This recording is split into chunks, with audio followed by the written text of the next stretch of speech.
ಹೆಣ್ಣು ಅಬಲೆ ಇಲ್ಲ. ಅವಳಿಗೆ ಸರಿಯಾದ ಶಿಕ್ಷಣ ಮತ್ತು ಸ್ವಾತಂತ್ರ್ಯವನ್ನು ಕೊಟ್ಟರೆ ಅವಳು ಎಲ್ಲಾ ರಂಗದಲ್ಲಿಯೂ ತನ್ನ ಜವಾಬ್ದಾರಿಯನ್ನು ನಿರ್ವಹಿಸಬಲ್ಲಳು. ಜೀವನದಲ್ಲಿ ಬದುಕಬೇಕಾದರೆ ಶಿಕ್ಷಣ ಅತಿ ಅವಶ್ಯಕ. ಶಿಕ್ಷಣವನ್ನು ನೀಡಬೇಕಾದರೆ ಪಾಲಕರು ಹೆಣ್ಣು ಗಂಡು ಎಂದು ಭೇದ ಭಾವ ಮಾಡಬಾರದು. ಎಲ್ಲರಿಗೂ ಸಮನಾದ ಶಿಕ್ಷಣವನ್ನು ನೀಡಬೇಕು ಎಂಬುದೇ ಈ ನಾಟಕದ ಒಟ್ಟಾರೆ ತಿರುಳು. ನಾಟಕ ಸಾಧನೆಯ ಪಥ. ಲಿಂಗ ಸಮಾನತೆ. ಒಂದು ಮನೆಯಲ್ಲಿ ಹೆಣ್ಣು ಶೋಷಣೆಗೆ ಒಳಗಾಗುತ್ತಿದ್ದಾರೆ. ಮುಂದೆ ಅವಳ ಜೀವನ ಹೇಗಿರಬಹುದು ನೋಡೋಣ ಬನ್ನಿ.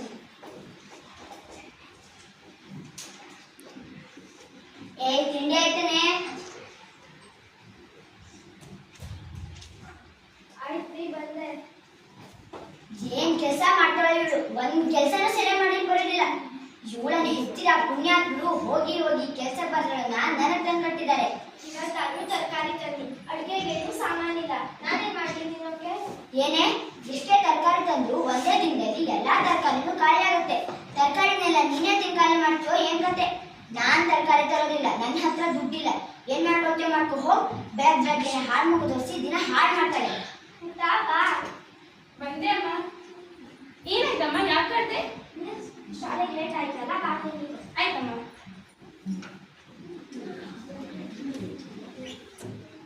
ಅಮ್ಮ ತುಂಬಾ ದಿನದಿಂದ ಬೇಜಾರಿಲ್ಲ. ಇಲ್ಲಿ ಅಮ್ಮನ ಹತ್ರನೇ ಕೇಳ್ತೀನಿ.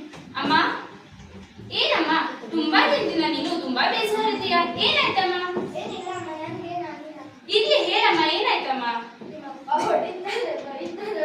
ಅಮ್ಮ ಅಲ್ಬೇಡ, ಪ್ರತಿಯೊಬ್ಬರಿಗೂ ಒಂದಲ್ಲ ಒಂದು ಕಾಲ ಇರ್ತಲ್ಲ.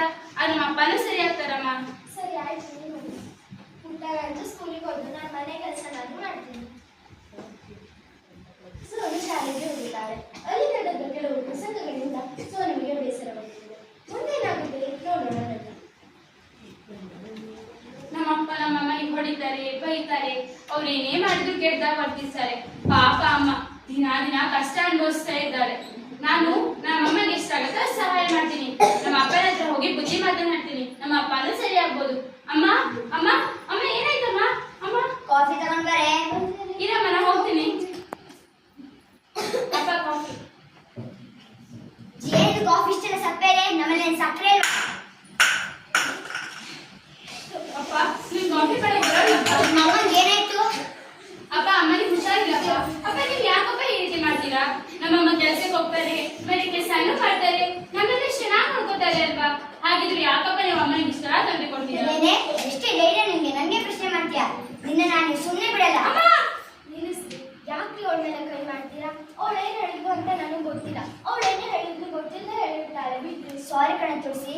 ಪಾಪು ಎಲ್ಲರೂ ನನ್ನ ಕ್ಷಮಿಸ್ಬಿಡಿ. ಇನ್ನು ಮುಂದೆ ನಾನು ನಿಮ್ಮನ್ನ ಚೆನ್ನಾಗಿ ನೋಡ್ಕೊಳ್ತೀನಿ.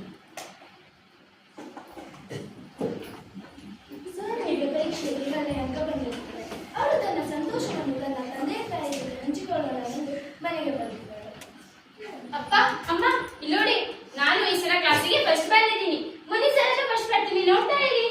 ಪುಟ್ಟ, ನೀನ್ ಇಷ್ಟಿನ ಒಳ್ಳೆ ಅಭ್ಯಾಸ ಮಾಡ್ತಿದ್ದೆ. ಈಗ ಏನಾಯ್ತಪ್ಪ? ಏನಾಯ್ತಮ್ಮ? ಯಾಕಿಬ್ರು ಬೇಜಾರಿದ್ದೀರಾ? ನೀನು ಶಾಲೆನ ಬಿಡ್ಬೇಕಮ್ಮ. ನಿಮ್ಗೆ ಕಲಿಸುವಷ್ಟು ಹಣವಾಗಲಿ ಶಕ್ತಿ ಆಗಲಿ ನಂಬಳಿಲ್ಲ. ಅದಕ್ಕಾಗಿ ನಾವು ಯೋಚನೆ ಮಾಡಿ ನಿರ್ಧಾರ ಮಾಡಿ ಹೇಳ್ತಿದ್ದೀವಿ, ನಿನ್ನ ಮದುವೆ ಮಾಡ್ತೀವಿ. ಅಪ್ಪ ಬೇಡಪ್ಪ. ಯಾಕಪ್ಪ ಇಷ್ಟು ಬೇಗ ನಿಮ್ನ ಬೇಡವಾಗೋದ್ನ? ಅಮ್ಮ, ನಾನು ಮನೆ ಕೆಲಸದಲ್ಲಿ ಸಹಾಯ ಮಾಡ್ತಾ ಕೆಲ್ಸಕ್ಕೆ ಹೋಗ್ತೇನೆ. ನನ್ನ ಖರ್ಚನ್ನ ನನ್ನ ಹಂಡಲ್ಲೇ ನೋಡ್ಕೋತೇನೆ. ನಿನ್ನ ಮದುವೆ ಮಾಡುವುದು ನಮಗೆ ಇಷ್ಟ ಇಲ್ಲ. ಆದರೂ ಪರಿಸ್ಥಿತಿಗೆ ತಕ್ಕ ಹಾಗೆ ನಿನ್ನ ಮದುವೆ ಮಾಡುವುದು ಅವಶ್ಯಕ. ಪಾಪ ಸೋನು ಅನಿವಾರ್ಯವಾಗಿ ಮದುವೆಗೆ ಒಪ್ಪಿಕೊಂಡಿದ್ದಾರೆ. ಅವಳ ಗಂಡ ಅವಳನ್ನು ಹೇಗೆ ನೋಡಿಕೊಳ್ಳುತ್ತದೆ ಎಂಬುದು ನೋಡೋಣ ಬನ್ನಿ. ಸೋನು ಸೋನು, ಆಫೀಸಿಗೆ ಲೇಟ್ ಆಯ್ತು, ಡಬ್ಬಿ ಕೊಡೆ. ತಗೊಳ್ಳಿ, ನಿಮ್ಗೆ ಇಷ್ಟ ಅಂತ ಪಲಾವ್ ಮಾಡಿದ್ದೀನಿ. ಚೆನ್ನಾಗಿದೆಯೋ ಅಂತ ಗೊತ್ತಿಲ್ಲ. ಅಬ್ಬಬ್ಬಬ್ಬ, ನೀ ಮಾಡಿದ್ಯಾ ಅಂತ ಚೆನ್ನಾಗೇ ಇರುತ್ತೆ ಬಿಡು. ನಾ ಆಫೀಸ್ ಕಡೆ ಹೋಗಿ ಬರ್ತೀನಿ. ಮನೆ ಕಡೆ ಹುಷಾರು ಆಯ್ತಾ? ಬಾಯ್ ಬಾಯ್. ಸೋನುವಿನ ಗಂಡ ಅವನು ಎಷ್ಟು ಚೆನ್ನಾಗಿ ನೋಡಿಕೊಳ್ಳುತ್ತಿದ್ದಾನಲ್ವಾ? ಮುಂದೆ ಕೂಡ ಅವನು ಹೀಗೆ ಇರ್ತಾನ? ನೋಡೋಣ ಬನ್ನಿ. ಏ ಸೋನು, ತಿಂಡಿ ಕೊಡೆ. ಎಷ್ಟೊತ್ತಾಯ್ತು ಹೇಳಿ?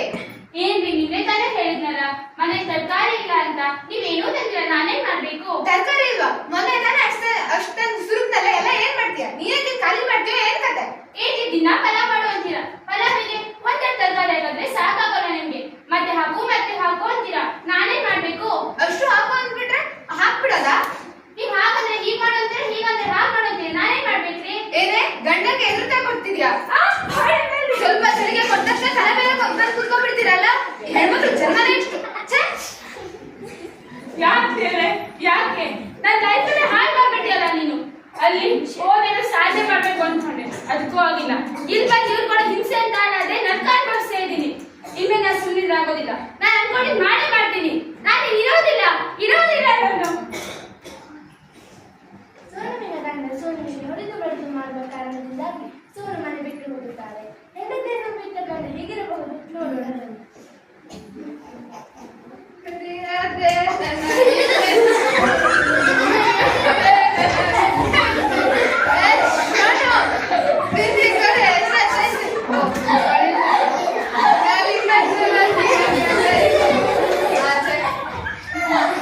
ಮದ್ಯಪಾನ ಚಟಕ್ಕೆ ಒಳಗಾಗುತ್ತಾರೆ.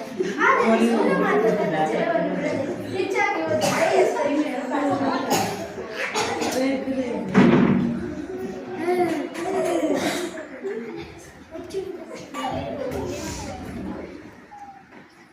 ಅಪ್ಪ, ಏನಿದೆ ಈ ವಾತಾವರಣ? ಎಷ್ಟೊಂದು ಸುಂದರವಾಗಿದೆ. ಹಚ್ಚ ಹಸಿರಿನಿಂದ ಕಂಗೊಳಿಸುತ್ತಿದೆ. ನಾವು ಮೊದಲು ಇಲ್ಲಿಗೆ ಬಂದಾಗ ಈ ವಾತಾವರಣ ಇರಲಿಲ್ಲ. ಹೌದಲ್ವಾ? ಇದೆಲ್ಲ ಆ ಹೊಸ ಡಿಸೈನ್ ಮಾಡಿರೋದಂತೆ. ಯಾರವರು? ಎಲ್ಲಿದ್ದಾರೆ? ಯಾರಲ್ಲಿ? ಅಪ್ಪ ಅಮ್ಮ ಹೇಗಿದ್ದೀರಪ್ಪ? ಹೇಗಿದ್ಯಮ್ಮ? ಚೆನ್ನಾಗಿದ್ವಮ್ಮ, ನೀನ್ ಹೇಗಿದ್ಯಾ? ಚೆನ್ನಾಗಿದ್ದೀನಮ್ಮ. ಪುಟ್ಟ, ನೀನ್ ಇಲ್ಲಿಗೆ ಹೇಗ್ ಬಂದೆ? ಇದೆಲ್ಲ ನಿನ್ಗೆ ಹೇಗ್ ಸಾಧ್ಯ ಆಯ್ತು? ಅಪ್ಪ ಅಮ್ಮ ನೀವೇನೋ ದಿನ ಮದುವೆ ಮಾಡಿಕೊಟ್ಟಿರಿ. ದೂರದ ಊರಿಗೆ ಹೋಗಿ ಅಲ್ಲಿ ನಾ ಪಟ್ಟ ಕಷ್ಟ ಆ ದೇವರೇ ಬಲ್ಲ.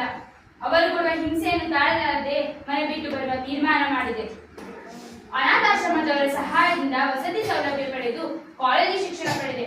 ಉತ್ತಮ ಫಲಿತಾಂಶ ಪಡೆದ ನನಗೆ ಸ್ಕಾಲರ್ಶಿಪ್ ಸೌಲಭ್ಯವೂ ದೊರೆಯಿತು. IAS ಪರೀಕ್ಷೆಯನ್ನು ಪಾಸ್ ಮಾಡಿದೆ. ಇಷ್ಟೆಲ್ಲ ಆಯ್ತಮ್ಮ. ಅಯ್ಯೋ ಮಗಳೇ, ನೀ ಪಟ್ಟ ಕಷ್ಟಗಳಿಗೆ ನಾವೇ ಕಾರಣರು. ನೀ ಬೇಡ ಬೇಡ ಅಂದರೂ ಮದುವೆ ಮಾಡಿದ್ವಿ. ಇಲ್ಲಿ ಬಿಡಮ್ಮ, ಹಣೆ ಬರಕ್ಕೆ ಹೊಣೆಯಾರ ಎನ್ನುವಂತೆ ನೀವೇನು ಮಾಡಲು ಸಾಧ್ಯವಿತ್ತು? ಬಾ ಮಗಳೇ, ಮನೆಗೆ ಹೋಗೋಣ. ಇಲ್ಲಪ್ಪ, ನೀವೇ ನನ್ನೊಂದಿಗೆ ಬನ್ನಿ. ಈ ಊರಿನಲ್ಲಿ ನಾನು ಮಾಡಬೇಕಾದ ಕೆಲಸಗಳು ಇನ್ನು ತುಂಬಾ ಇವೆ. ಏನದು? ಅಮ್ಮ, ಈ ಊರಿನಲ್ಲಿ ವನ ನಿರ್ಮಾಣ ಮಾಡಬೇಕಾಗಿದೆ. ಹಲವಾರು ಸಸಿಗಳನ್ನು ತೆಗೆದಿದ್ದೇವೆ. ಅವುಗಳಲ್ಲಿ ಕೆಲವನ್ನೇ ಮಾತ್ರ ನೆಟ್ಟಿದ್ದಾರೆ. ಇನ್ನೂ ಕೆಲವು ಸಸಿಗಳು ಹಾಗೆ ಉಳಿದಿವೆ. ಆ ಸಸಿಗಳ ಆರನೇ ಪಾಲನೆ ಮಾಡುತ್ತಾ ನೀವು ನನ್ನ ಜೊತೆಯಲ್ಲೇ ಇರಿ. ಸರಿ ಆಯ್ತಮ್ಮ. ಓಕೆ, ನೀವು ಹೊರಗಡೆ ಕೊಡ್ತೀರಿ. ನಾನು ನನ್ನ ಕೆಲಸ ಮುಗಿಸಿ ಬರ್ತೇನೆ. ನೋಡಿದಲ್ವ ವೀಕ್ಷಕರೇ, ಸೋನುವಿನ ಹಾಗೆ ಪ್ರತಿಯೊಬ್ಬರಿಗೂ ಛಲ ಹೊಂದಿದ್ದರೆ ಏನನ್ನಾದರೂ ಸಾಧಿಸಬಹುದು. ಅವಳು ಬಡತನದಿಂದಾಗಿ ಕಲಿಕೆಯನ್ನು ನಿಲ್ಲಿಸಿ ಮದುವೆ ಆಗಬೇಕಾಯಿತು. ತನ್ನ ಗಂಡನ ಮನೆಯ ಪರಿಸ್ಥಿತಿಯನ್ನು ನಿಭಾಯಿಸಲಾಗದೆ ಸೋನು ಮನೆ ಬಿಟ್ಟು ಹೋಗುತ್ತಾಳೆ. ಅವಳು IAS ಪರೀಕ್ಷೆಯನ್ನು ಪಾಸ್ ಮಾಡಿ DC ಕೂಡ ಆಗುತ್ತಾಳೆ. ಇದೇ ಸಾಧನೆ ಪಥ. ಧನ್ಯವಾದಗಳು.